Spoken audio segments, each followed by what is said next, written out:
The first is 18 Yadi Bandugama. A person may become strongly attached to a relative or another person when the relation is low, suffering can rise. The second is Kijawitu Hirinyagama. A person may regard land, property, and world source of safety and concern his comfort zone. The third is Chanda Jadada Janduno. When the expectation became very strong and relative became defilement, emotional pain can rise, and the fourth is Ilida Valiyana. When the mind is overcome by defilement, a person may have less ability to respond wisely to emotional pain.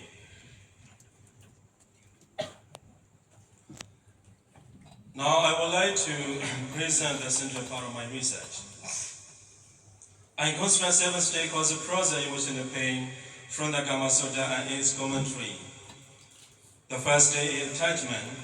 The Brahmin develops a strong attachment to his bodily feet and think of this as mine. The second stage is expectation.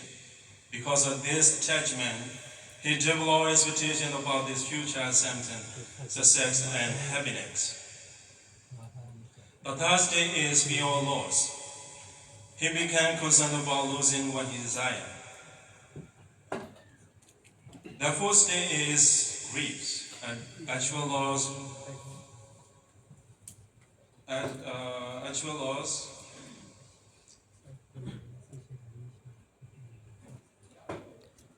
Produce deep sorrow. The sixth stage is rumination. The Brahmin deeply think about this Lord and cannot really let it go.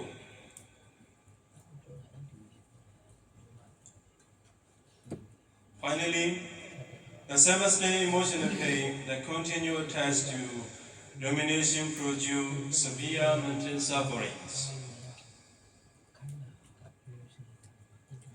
The Australian lawyers know the whole process of emotional pain. The process begins with attachment and expectation, then fears loss develops. When actual loss causes grief rise.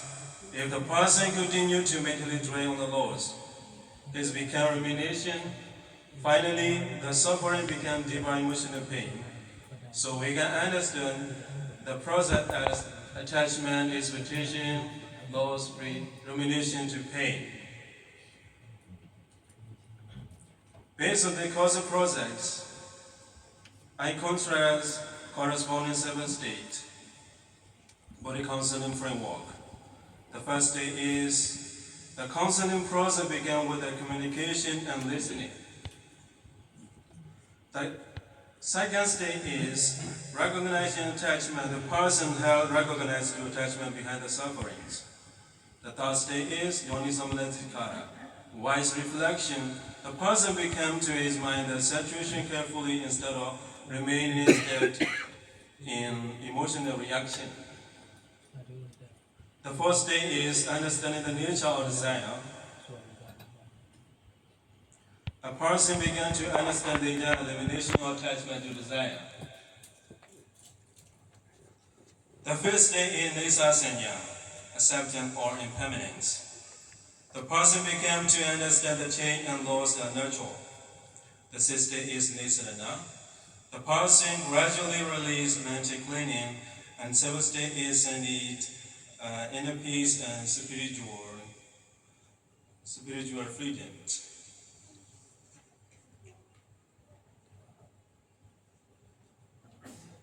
This slide shows the overall direction to counseling framework. The process began with emotional listening, then moved to recognition or attachment. After that, the person developed yonisamanasikara. They began understanding the nature of desire and developing nisatenya. Through this understanding, the person gradually developed nisatenya on attachment. Finally, the process moved towards sandhi or inner peace. So the overall movement from emotional pain to inner peace. My research had 3 main findings. For emotional pain does not rise simply because the external object is low. It is strongly connected with attachment, expectation, and ideal mind. Second is the subject can be organized into 7 stakeholder projects or emotional pain. They help understand how external load can begin deeper mental suffering through attachment and rumination. The third, this concept project can be organized into 7-stage allegory counseling framework. The framework began with emotional listening and understanding attachment and gradually moved toward impermanent and inner peace. Before I conclude, I would like to make one important academic clarification.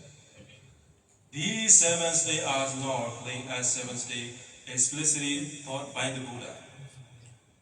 Rather, they are my analytical construction based on the Kama Sutta and its commentary. Therefore, this framework should be understood as a textual theoretical framework. This is not represented as a replement or modern psychotherapy or medical treatment. This direction is important because my research is based mainly on textual and analytical study rather than clinical or empirical testing. Finally, I would like to conclude my presentation. The Kama Sutra shows an important relationship between karma, attachment, loss, and emotional pain. When a person strongly attached to something, expect it to remain and regard as mine, loss can produce deeper sufferings. From analysis, counseling, rest will begin with emotional listening, then move toward understanding, attachment, yonisomanasikarā, nisasanya, nisarana, and finally sandit. Therefore, this study suggests a possible textual framework for understanding body counseling framework for emotional pain. I hope this study can provide a basis for further research in early body counseling and body psychology. Thank you for taking the time for your kindly attention. Thank you.